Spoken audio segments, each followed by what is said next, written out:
문제 해결의 열쇠는 그리스도. 빌립보 3장 12절로 15절에 있는 말씀을 제가 읽겠습니다. 내가 이미 얻었다 함도 아니요 온전히 이뤘다 함도 아니라 오직 내가 그리스도 예수께 잡힌 바 된 그것을 잡으려고 쫓아가노라.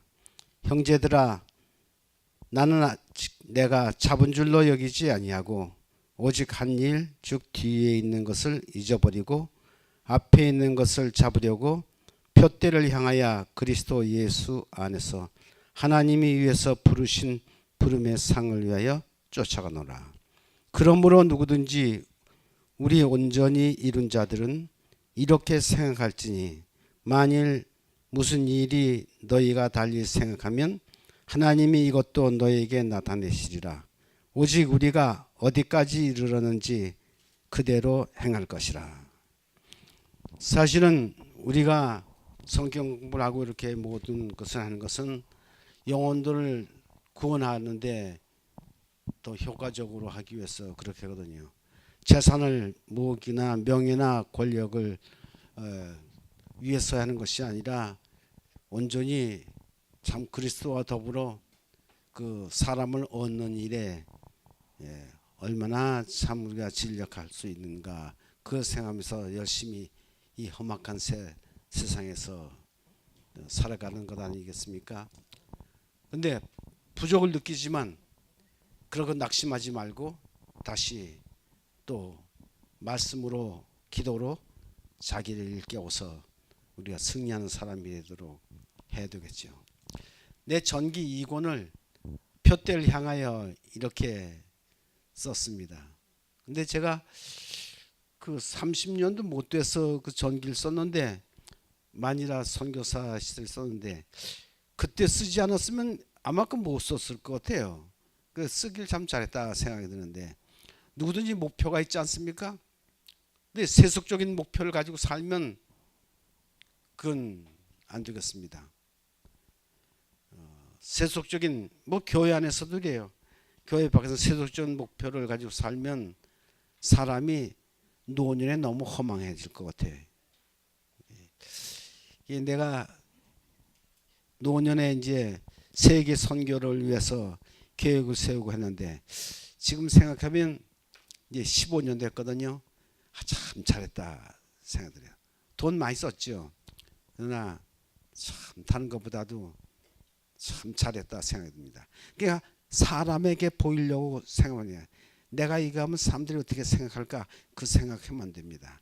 우리 주님께서 기뻐하신다고 생각하면 그 일을 하는 거예요. 그렇죠? 세소 일에도 우리가 열심히 일을 하는데 하나님의 사업에 위해서도 열심히 일해야 할 겁니다. 자, 보세요. 목표가 세워지면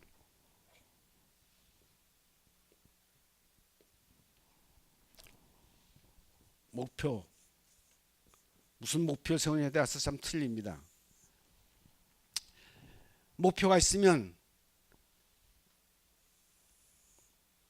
목표를 향해서 사람이 이렇게 가는데 목표가 없으면 어떻게 되겠는가? 방황이에요. 어떻게 목표가 없는데 어디를 해? 그렇죠? 그냥 목표가 있을 때마다 길이 어느 길인지 몰라. 그럼 이건 그냥 왔다 갔다 하다가 이건 생애 버리고 맙니다. 목표가 분명해야 뭐가 생기냐면 집중력이 생기거든요. 그렇죠? 예. 헌신하게 돼. 총력을 기울여야 되는구나. 목표가 없으면 방황하게 되고 집중력이 생겨요. 근데 저 목표를 돈 버는데 주느냐? 그 돈 1억 모으는데 제가 영동에 전도에 가는데 한계택이나 한 의사가 내가 1억만 모으고 나면은 교회 나갔다 이렇게 했어요. 나보고 이렇게 했어요. 근데 1억 모으고 나니까 더 하고 싶은 거예요. 그렇죠? 그러다 내가 전도에 갔는데 그 얘기를 하고 자기야 늦바탕에 침례를 받았어요. 자기 친구는 우리 교회 목사가 둘이 됐는데 그 사람들이 목사 될 때까지 자는 돈만 벌었는데 그만해. 저 1억 보고 나니까 더 벌고 싶고 이렇게 되는 게. 돈이라는 것은 있다도 없고 또 명예와 권력도 그렇습니다. 근데 만약에 영혼 구원에 대한 아주 소중한 영적인 목표를 세우면 정말 이 집중력 대단한 게, 여기 집중력이 사람만 보는 게 아니라 여기에 누가 가세하냐면 하나님이 가세하시고 그리스도께서 가세하시고 우리가 성령님께서 함께 하셔서 사람으로서 이루지 못할 일을 이루는 거예요. 여러분 생각해 보세요. 이 조그만 사람이 영어로 다 세계에다 전도법을 해서 보급을 하고 지금 10나라 말로 그걸 번역을 해서 다 출판 기념회라고 그 출장을 가고 이제 다 12월 4일 날은 제가 네팔을 갑니다. 근데 거기 책이 나왔다 그래가지고 요거니까 일로 붙이라고 했어요. 아마 이틀이나 사흘 후에 여기 그 나라 말 보낼게 샘플을 보낸다고 이렇게 얘기했습니다. 그래서 성경에도 없어질 것을 위해서 그렇게 하지 말고 뭐 남을 것을 위해서 해라 이렇게 얘기했지 않습니까? 그렇죠? 예, 그러니까 우리도 보람 있는 일을 하도록. 그리고 제일 좋은 게 뭐냐면 영혼 구원하는 겁니다. 예? 우리도 가정에서 자식을 낳듯이 하나님의 백성을 이렇게 낳으면 얼마나 좋겠습니까? 손자 기뻐하는데 영적인 손자도 한번 낳으면 얼마나 기뻐하겠습니까? 별로 뭐 반응이 없네 보니까. 내 죽은 군만수 동생이 나를 인도했거든요. 근데 내가 충청 앞에 윤종로 목사를 인도했거든요. 윤종로 목사가 윤씨 4명, 윤세수, 윤종합 그 사람들을 인도했거든요. 그 합회장까지 됐어 그 사람이. 그래서 내가 그 윤 합회장 보고 넌 내 고손자다 이러니까 맞습니까? 여러분 그것이 얼마나 참 기쁘고 기쁜 일이에요. 그래서 목표를 돈 버는 데만 세우지 말고 자기 영향력 나타내는 데만 세우지 말고 영혼 구원하는 일에 자기 목표를 한번 딱 세워서 하나님을 기쁘시게 할 수 있도록 그렇게 되시기 바랍니다. 자,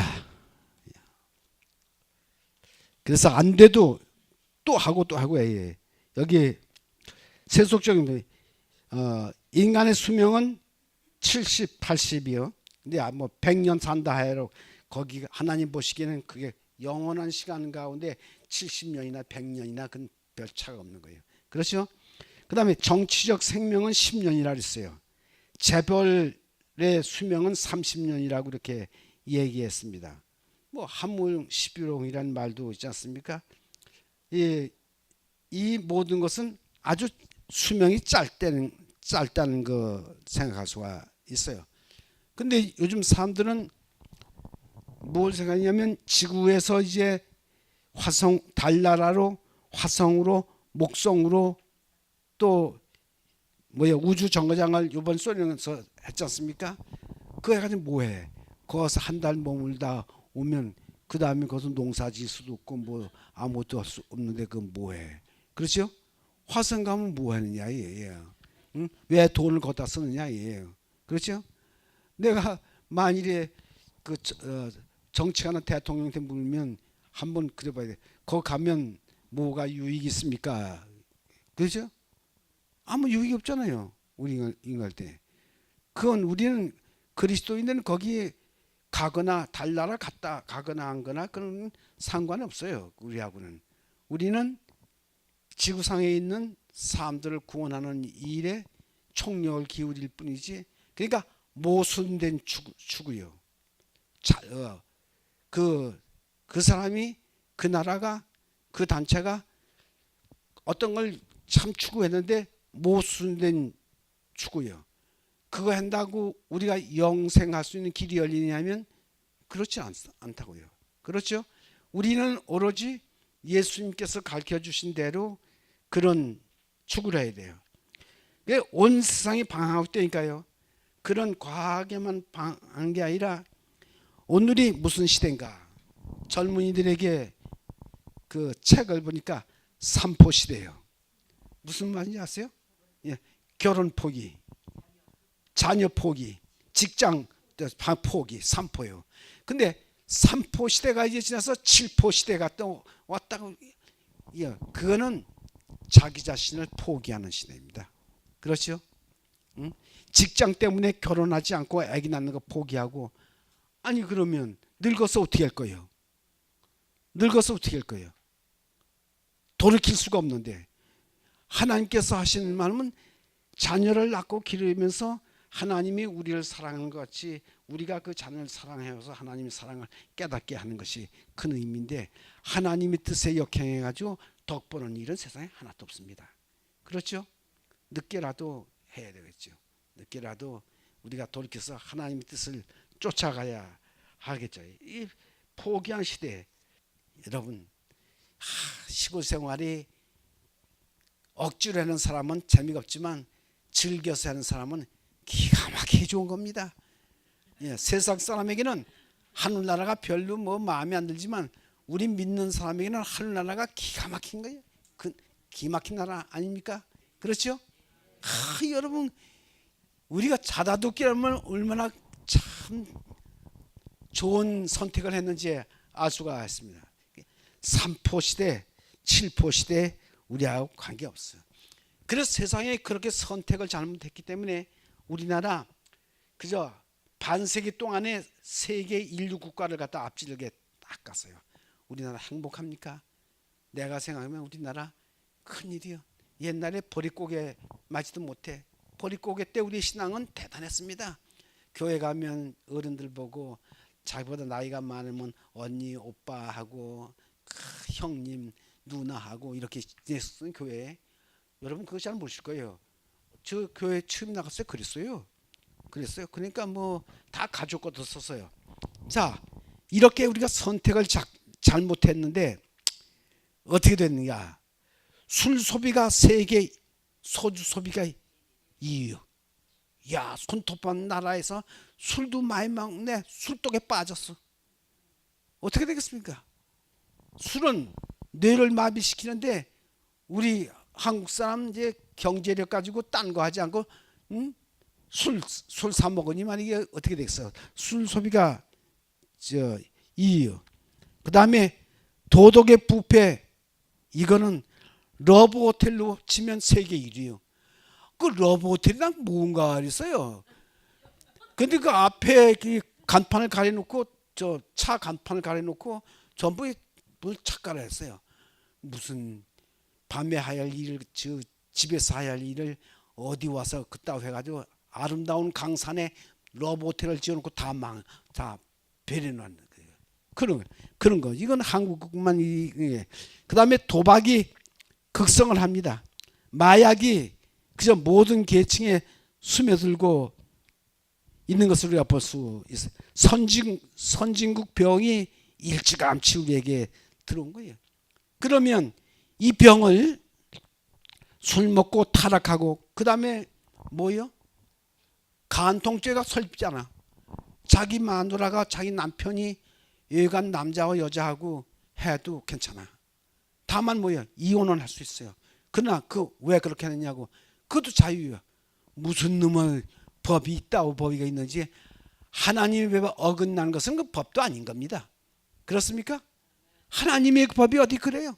하나님의 법은 엄격해요.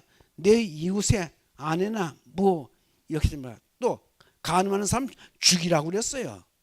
나쁜 짓 하는 사람. 동성연애. 그게 뭐 이상한 짓이요? 카나다를 갔는데 토론토 갔는데 거기 있는 목사님이 오늘 어디 갈 데가 있어 한번 구경하자고 갔더니 동성애 거리요. 동성애들이 깃발을 다 꽂았어요. 그 집에다. 나는 동성연애자라고 딱 깃발을 꽂는데 전부요. 근데 원래 그 거리가 교회 거리였대요. 교회 거리가 다 동성애 거리로 만든 거예요. 그러니까 우리나라도 그랬잖아요. 간통죄 없애버렸잖아요. 그렇죠? 여러분 생각해 보세요. 이게 있을 법한 일이냐고. 그리고 옛날에는 미국이나 카나다나 영국이나 그 수상이나 대통령이 외도를 하면 그만에 징계를 당했어요. 근데 지금 그렇습니까? 안 그래요. 용서해요. 왜 그러냐?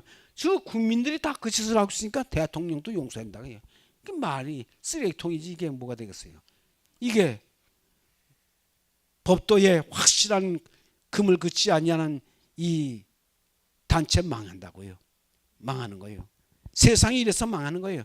세상에 술 취하고 세상에 그런 걸 용납하는 세상이 어디 있습니까? 이렇게 세상이 변한 거예요. 그럼 뭐냐? 온 세대가 공유하는 꿈은 뭐냐? 말씀 속에 전도서 3장 11절 속에 자, 하나님을 알만한 것이 다 거기 있다고 그랬어요. 얼마 전에 우리 딸이 책을 하나 사보냈는데 저는 강원도에 있기 때문에 우리 며느리나 딸애들이 책을 사서 새로 나온 책 같은 거 이렇게 봅니다. 그래서 강원도에 있어서 책을 안 보면 이거 캄캄한 세상이니까. 근데 무슨 책을 보냐면 스테판 M. 폴란이 쓴 미국의 유명한 재정 설계자인데 스테판 M. 폴란이 쓴 다 쓰고 죽으라고 그런 책을 냈대 했어요. 그리고 딸이 뭐라냐면 아버지도 벌어놓은 거 다 쓰고 죽으세요.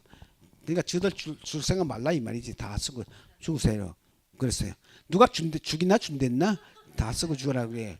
예, 다 쓰거나 말거나 내 마음이지. 여하튼 그런 여러분 이 말이 내한테 참 생소하게 들렸어요. 물려줄 생각 말아야 돼. 제가 안민도 갔는데 안민도 평신도 신앙을 하러 갔는데 야 어떤 사람이냐면 저 섬은 무슨 재벌가가 샀는데 그 재벌가의 아들놈이 주말마다 내려오는데 여자를 바꿔가지고 내려온다고 말이야. 아주 그런 놈이라고 말이야. 그러더라고요. 아이고 그런 자식이 나중에 기업의 총수가 되면 어떻게 되겠느냐 그 얘기예요. 아이야 뭐 전부 뭐 여러분 현대 정주영 씨도 부인이 맺히고 아들을 뭐 여기저기서 나가지고 뭐 살림을 살리고 그랬잖아요. 경제적으로는 성공했을지 모르지만 그 인간적으로는 큰 실패를 한 겁니다.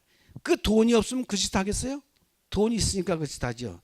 그렇게 세속적으로 뭐든지 생각하면 안 되죠. 누가복음 19장 9절에 무슨 말이냐면 이 말씀이 있는데 내가 너희에게 말하노니 불의의 재물 이 불의의 재물은 뭐 도덕적인 재물이 아니라 세속적인 재물이라는 뜻입니다. 친구는 누구냐? 그리스도를 사귀라. 그리하면 없어질 때에 저희가 영원한 처소로 너희를 영접하리라. 영원한 처소로 영접할 사람은 예수밖에 없거든요. 그러니까 우리가 엿새 동안 부지런히 일해서 재산 있고 여유가 있으면 그 돈 가지고 전도해라. 아멘은 한 사람밖에 안 하시네. 예. 전도해라 그랬어요. 그게 쉽지 않은 거죠. 쉽죠. 고기도 먹어본 사람이 먹는다고 전도를 계속하면 해요. 저는 가만히 생각하면 이제 성원한 때가 왔어요. 이제 나이가 들었으니까 그렇게 다닐 수가 없거든요. 이제 방글라데시 처음에 이제 갈 때는 한 번 가서 막 2달씩 한 달씩 했는데 지금은 그들이 날 초청해도 그저 일주일 이내에 저기 해요. 왜? 힘이 딸리니까 막 못 가거든요. 그렇게 되는 거예요. 그러면 그렇게 일이 축소되면 내가 살았으나 산 것이 아니에요. 그 일을 못하면 살았으나 죽은 거나 똑같은 거예요. 그렇습니까? 그러니까 그런 날이 오기 전에 열심히 더 일을 해라. 그래서 지난 안식일날 전 연합회장이 왔는데 2년 빨리 은퇴를 했다 그러더라고요. 일을 하기 위해서. 그럴 수 있어요. 저도 은퇴를 딱 느낀 게 몇 년 빨리 했으면 좋을 거랬다. 왜? 활기찰 때 그 내 마음대로 교회 있으면 이리 가라 하면 이리 가고 저리 가면 저리 가라고 그래야지만 홍 목사님 있으면 좀 참고로 들어야 할 텐데 그래서 일찍 하는 것도 좋아요. 왜? 그래야지 이리 가라 저리 가라 하는데 매이지 않고 자기가 하고 싶은 일을 할 수가 있는 일입니다. 그렇죠? 여러분도 자유가 있을 때 그 자유를 마음껏 누리시길 바랍니다. 뭐에 대한 자유? 전도에 관한 자유를 마음껏 누리도록 그렇게 해야 하지 않겠습니까? 이게 물질, 온 세대가 공유하는 꿈이 뭐냐? 예수를 전하는 거거든요. 그 꿈이요. 이야, 제가 가만히 생각하면 참 한심해. 나는 십몇 년 사이에 그렇게 내 인생이 달라질 줄 몰랐어요. 은퇴하고 처음 갔을 때 잣나무가 있어요. 잣나무에 올라가서 내가 잣을 따고 그랬어요. 그러니까 우리 집사람이 큰일 난다고 야단쳤는데 지금은 잣나무 올라갈 꿈도 못 꿉니다. 예, 그렇게 변하는 거예요. 10년 사이 그렇게 변한 겁니다. 여러분, 우리가 지금 활기차고 힘 있을 때 주님의 일을 할 수 있도록 그렇게 되시길 바랍니다. 그러니까 아버지와 아들과 손자가 같은 꿈을 꿀 수 있는 거예요. 여기 요엘 2장 28절에 너희 자녀들이 장래의 일을 말할 것이며 너의 늙은이는 꿈을 꾸고 너의 젊은이는 이상을 볼 것이다. 뭐 할 때? 예수를 제대로 믿을 때 아버지와 아들과 손자가 같은 꿈을 꾸고 하나님께 헌신할 수 있다 이 말이에요. 그렇죠? 이야, 이런 가정이 얼마나 좋으냐 이에요. 이런 세월 잃어버리지 않도록 우리가 해야 되겠어요. 얼마나 좋습니까? 자, 이스라엘 부모들은 기브치에 사는데 할아버지와 아버지와 아들과 손자 4대가 사는데 지상에서 가장 행복한 낙원이라고 합니다. 야, 요즘에는 층층 시야 모시는 곳에 여자를 시가려면 심한 거네. 그렇죠? 요즘엔 농촌에서는요, 암만 부자라도 농촌으로 시집온 여자는 없습니다. 예.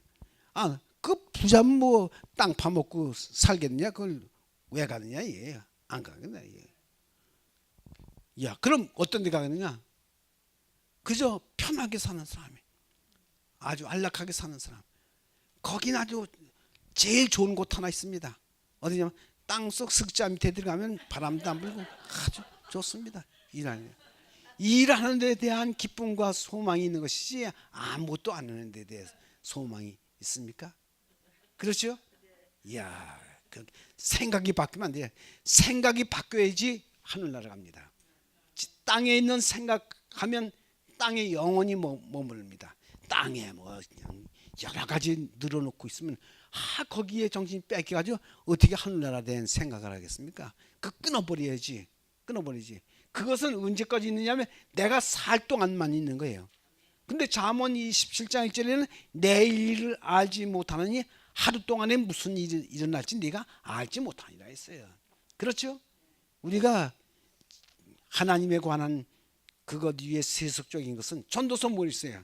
해는 떴다 지고 한 세대는 가고 한 세대는 오되 전 세대가 후 세대의 일을 알지 못하나니. 소홀히 초원에 이야기했죠.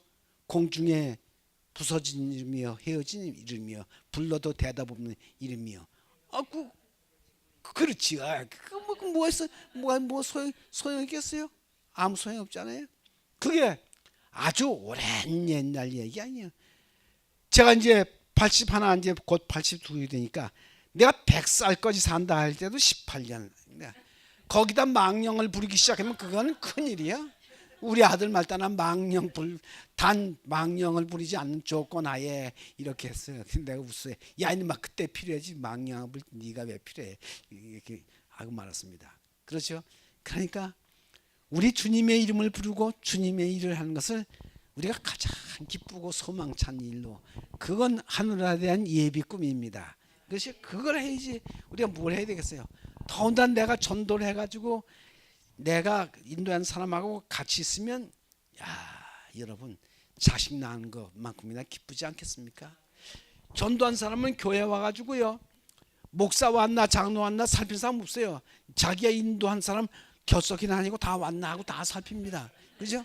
살피고 누가 가보라 하지 않아도 끝나기가 무섭게 전화를 했더니 왜 안 왔느냐 말이요. 왜 안 왔느냐. 그럼 되냐 하고 목사 얘기는 안 들고 그 사람은 그거 다 얘기합니다. 우리는 목사에게만 그 전도를 부탁했기 때문에 그 사람들이 안 와도 관심이 없어요. 왜? 죽어도 관심이 없어요. 그럼 안 되겠죠. 자기가 낳은 자식이래야지 관심이 있는 거예요. 마찬가지로 내가 인도한 사람에 관심이 있는 겁니다. 여러분 바라보고만 있어도 웃음이 나는 게 자기 전도한 자기 자식 하는 거나 마찬가지. 그러니까 우리가 전도를 열심히 해야 되겠어요. 성경과 이스라엘 역사에서 지금도 교훈을 있는데 고린도전서 10장 11절 12절 말씀을 읽겠습니다. 저에게 당한 이런 일이 거울이 되고 또한 말세를 만난 우리 경계로 기록하였느니라. 그런즉 선줄로 생각하는 넘어질까 조심하라.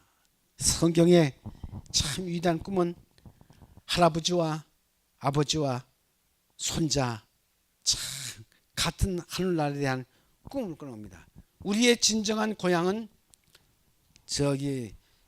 홍 목사는 어머니 뱃속에 내리는데 아니요. 하늘나라가 우리의 본향입니다. 그죠? 그래서 관향이에요. 본향이 거기요. 왜? 우리의 주소는 거기에 있는 거거든 지금. 그렇죠? 우리 이름이 거기 있는 거예요. 고향에 있는 것입니다.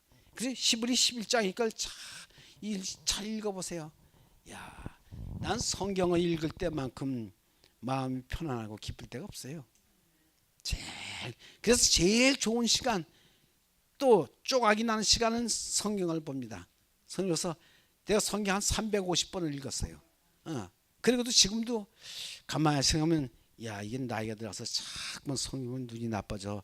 지금도 많이 나빠졌는데 그거 안 되겠는데 안 볼 수가 없어요. 또 앉으면 성경에 손이 가서 그걸 읽습니다. 이런 평안이 와요. 근데 어떤 사람은 성경만 보면 잠이 온다고 그래요. 그건 병든 거예요. 닭이 앉으면 조는당은 병든 뉴캐슬 병든 닭입니다. 우리도 하나님 종들이 뉴캐슬 병이 들어가지고 앉기만 하면 잠자는 게 수면병이에요. 수면 큰일 나요. 그건 뭐 건질 사람이 어떻게 할 도리가 없어요. 그렇게 되지 않도록 해야지. 세속궁과 우리가 사는 것은 별개인데 사람이 못 따라 살려고 하냐면 욕심 따라서 살려고 그러거든요. 그렇게 하면 안 됩니다. 요일 2장 16절 17절에 있는 말씀을 제가 읽어드려요.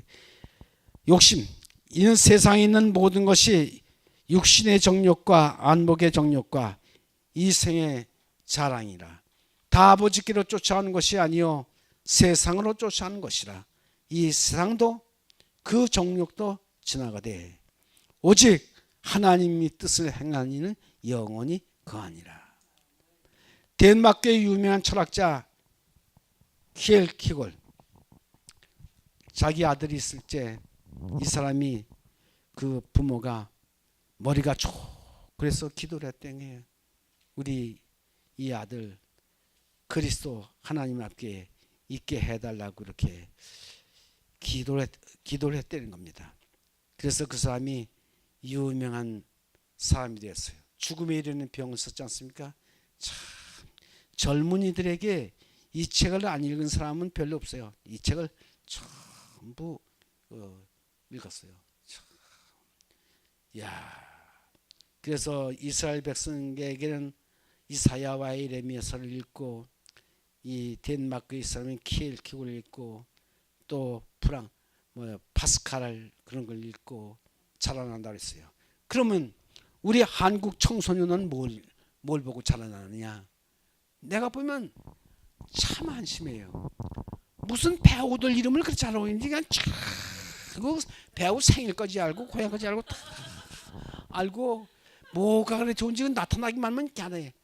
서태지와 아이들이 외국 갔다가 공항에 오는데 여중생들이 거기 떼거리고 왔다는 거예요.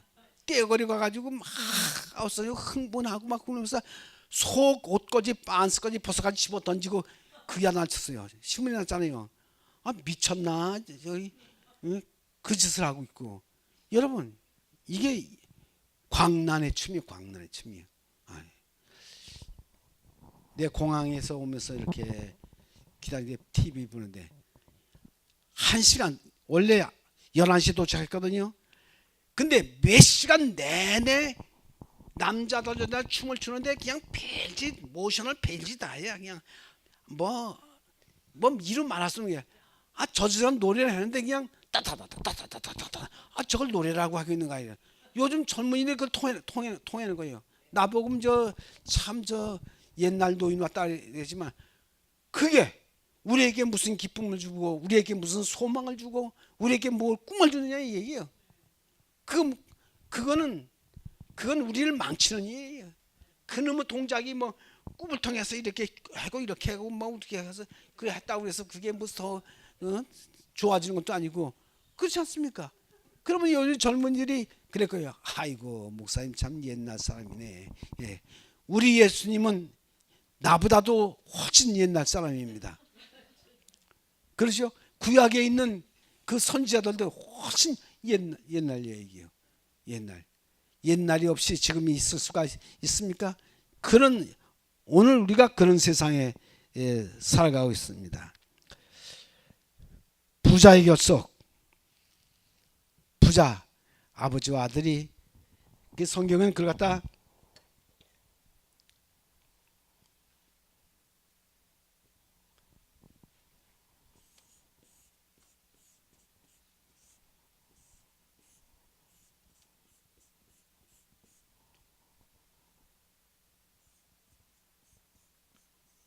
이거는 아버지라 그러고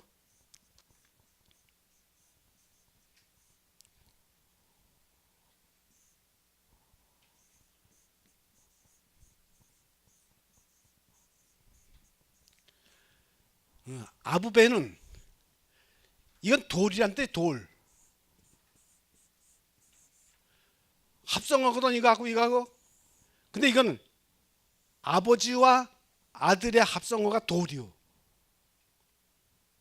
이야 여러분 믿음은 아버지와 아들이 돌같이 단단해라 얘. 모든 것의 기초고 그렇죠? 견고하고 이보다 더 없어요.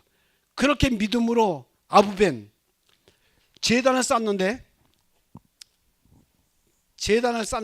이 돌로 쌓잖아요.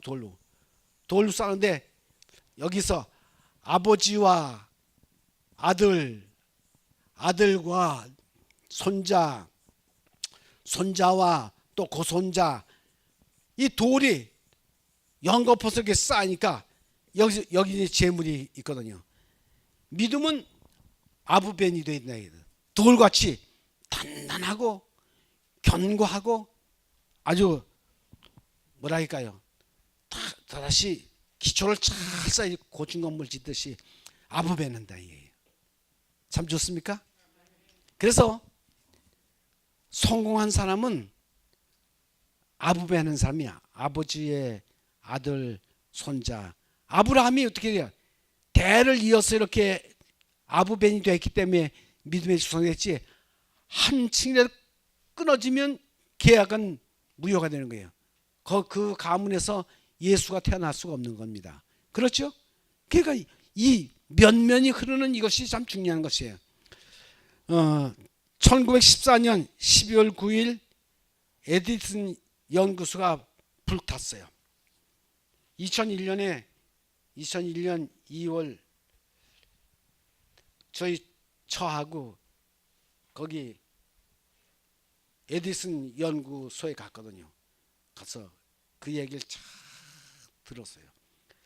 근데 이 14년 12월 9일에 에디슨 연구소가 불이 났어.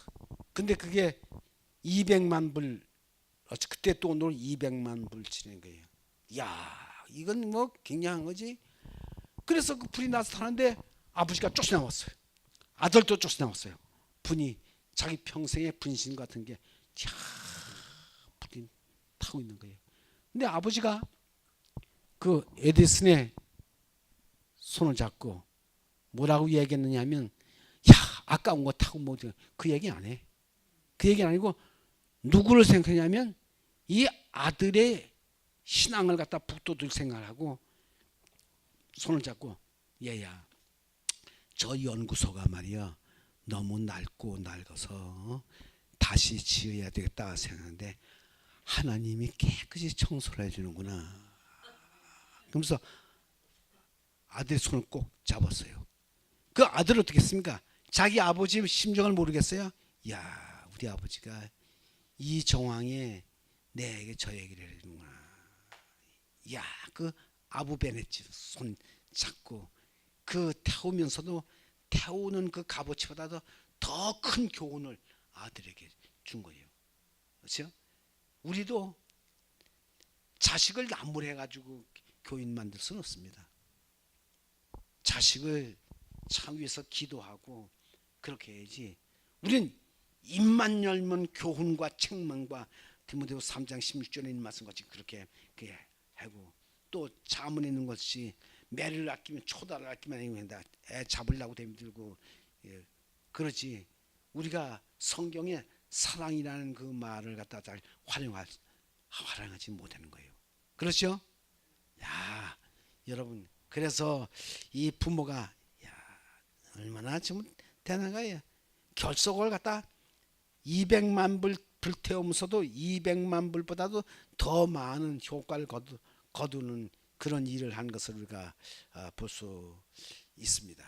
여러분 미국 13주가 태어났을 때도 그랬어요. 영국에게 그 나라를 들어 바치려고 할 때 젊은 그 청년 패트릭 헨리가 청중들이 쫙 있는데 뭐라 그러냐면 다 일어서 목숨을 걸고 얘기했을 거예요. 뭐냐 하나님이 주신 나라 우리 손으로 영국한테 식민지를 바칠 수가 없다. 죽으면 죽고 죽으리지 절대 그렇게 할 수가 없다니까 청중 속에서 와 하고 일어났어요. 그러니까 그 결의가 무효가 되고 만 거예요. 그래서 미국이 탄생한 겁니다. 자, 하나님의 뜻대로 하나님의 우리에게 바라는 대로 일을 하는 것은 결국 비겁한 것이 아니에요. 그리고 참 남이 다 가는 길로 간다고 좋은 건 아닙니다. 그렇죠? 요즘에 보면 정치가들 뭐냐면 다들 그 뭐랄까요? 하나님 뜻대로 하는 것이 아니라 자기 당과 자기의 유익을 위해서 국가를 위한 것보다도 민족을 위한 것보다도 자기 자신의 처지 앞길을 생각해서 다 하거든요. 그렇게 되면 안 되겠죠. 우리나라가 또 희망이 있는 것은 1200만 기독교인들이요. 근데 기독교인들이 병들면 안 되겠습니다. 그렇죠? 여러분 주일날 그 다른 거 보지 말고 그 설교를 좀 들으세요. 좋은 설교 참 많이 있습니다. 많이 있어요. 정말 우리나라를 염려하는 사람들이 참 많이 있는 것을 우리가 볼 수 있습니다. 함께 세상과 함께 표류하면 안 되겠죠. 엘리야의 사명이 무엇입니까? 엘리야의 사명은 분명해요. 아들 딸의 마음을 아버지께로, 아버지께의 마음을 자녀에게로, 그죠? 돌이키게 하는 거예요. 우리의 마음을 하나님께로, 하나님의 뜻을 사람에게로. 그건 뭐예요? 가정에서 이루어지는 얘기예요. 엘리야의 사명입니다. 엘리야의 사명이요. 엘리야가 그 사명의 뜻이 구약책 말라기 4장 맨 끝절을 한번 읽어보세요. 그 말이 있어요. 그게 가만히 있으니까 하나님이 구약 성경을 다 하면서 신약으로 넘어오기 전에 뭐냐면 엘리야의 사명을 다시 강조하고 결말을 딱 내서 자녀들의 마음을 부모에게로, 부모의 마음을 돌이키게 하고, 그 다음에 신약에 딱 들어오면서 예수님보다 앞서서 누가 요한 누구의 사명을 하셨습니까? 요한이 누구의 사명이에요? 엘리야의 사명이에요. 예, 부모들의 마음을 자녀의 마음을 그래서 광야에 외치는 소리예요. 야, 세상이 다 되어가는데 우리가 무슨 소리를 먼저 내야 되겠어요? 예? 이 뒤엉킬 문제를 어서 해결해야 되겠어요? 가정에서 해결해야 합니다. 그렇죠? 세상에 가정은 세상의 최소단이요. 최소단이요. 가정에서 해결하지 못할 문제는 사회에서 국가에서 해결하지 못합니다. 국가에서 청년들 술 먹고 하는 거 못 먹게 할 수 있겠습니까? 노름하는 거 못 하게 할 수 있겠습니까? 아니요. 가정에서 해결하지 못하면 딴 데서 해결할 수 있는 실마리가 없는 거예요. 가정이 그 얽히고 딜레마에 빠진 것을 풀 수 있는 그 마지막입니다. 옛날 여인들이 배틀을 짜다 배틀이 이렇게 실이 엉키고 그 마지막 풀다 안 풀면 뭐냐면 칼 가지고 그 배틀에 줄을 싹 긋는 거예요. 그거는 자멸이에요. 우리는 그 배틀에 앉은 여인은 그건 풀 재간이 없었지만 우리 마지막 시대에 하나님의 성도들이 배틀에 앉아서 할 수 있는 일은 그걸 푸는 겁니다. 자기 힘으로 풀려고 그러지 말고 무릎 꿇고 하나님께 능력을 구해서 푸는 일입니다. 그렇죠? 세상에 문제가 있으면 반드시 해결점이 있지 문제만 남고 해결점이 없는 일은 세상에 없어요. 그래서 하나님이 천지를 보시고 자연을 봐서 그 방법을 하는 거예요. 우리 유명한 과학자들이나 발명한 사람은 다 어서 힌트를 내면 자연에서 천연에서 그 힌트를 얻어가지고 그 문제를 해결하는 겁니다. 우리 주님 안에서 그리스도 예수 안에서 풀지 못할 해결하지 못할 딜만은 없는 겁니다. 수렁은 없는 겁니다. 다 문제가 있는 것입니다. 여러분 저는 그걸 믿습니다. 제가 가난한 농부의 아들 태어나서 대학을 그 당시에 대학을 가서 졸업하려고는 꿈도 못 꿨어요. 내 힘으로 된 것이 아니에요. 기도의 힘으로 된 것입니다. 내가 한 것이 아니고 우리 주님께서 하신 거예요. 제가 아직도 꿈 있어요.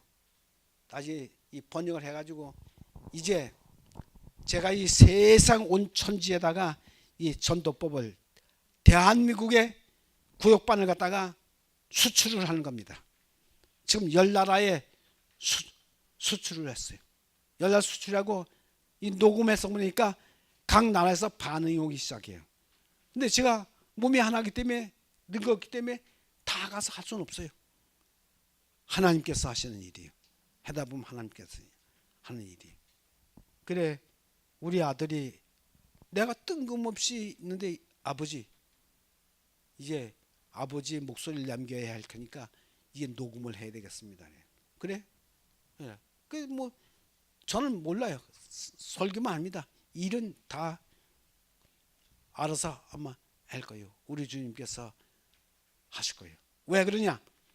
책을 남기고 녹음을 해놨습니까? 내가 가도 책들은 여러 나라 말로 번역한 것이 다 있어요. 그래서 조용하지만 큰 소리로 외치는 것보다 훨씬 더 효과적일 겁니다. 그렇습니까? 그래서 속으로 그래. 돈 많이 들여서 할 일이 또 있다 이래요. 내게는 할 일이 있다 이 말입니다. 그래서 함께 표류하면 세상 사람과 함께 표류하면 버릿고개보다도 더 고통스러운 일이 우리에게 있을 겁니다. 성경에 보면 돌에 정대지 말라 그랬거든요. 그래서 성경에 보면 거다 어떻게 했냐면 회를 입혀가지고 거다 글을 썼어요. 그러니까 방법이 없는 것은 아니에요.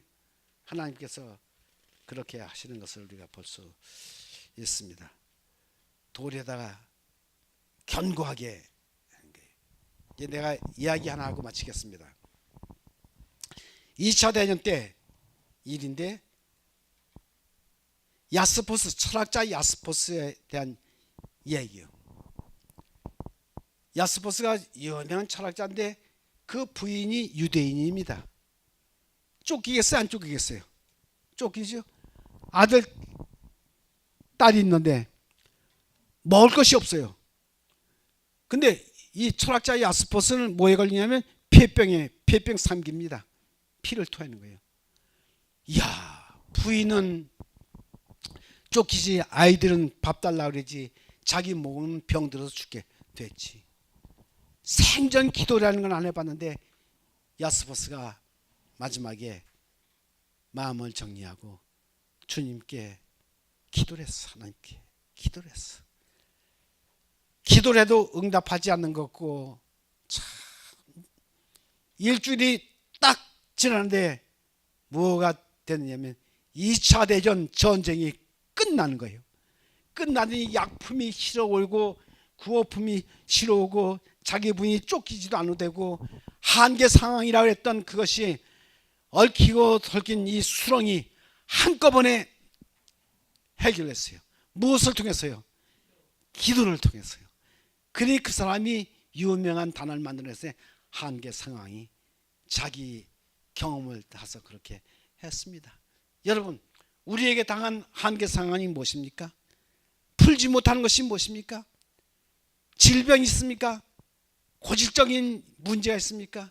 무릎을 꿇으세요. 사람의 말은 별것 아닙니다. 하나님께서 하시는 천지를 창조하신 창조의 능력과 엘샤다이 어디든지 계시는 그 하나님의 능력이 작용해서 우리의 피로를 말끔히 씻어주고 해결해 주실 것입니다. 그분을 믿으세요. 그분을 의지하세요. 여러분, 저와 여러분 포함해서 불가능을 가능케 하시는 수렁에 빠진 교회와 우리 사회와 가정과 우리 한민족은 오직 주님께서 해결해 주실 믿으시길 바라면서 말씀을 드리겠습니다.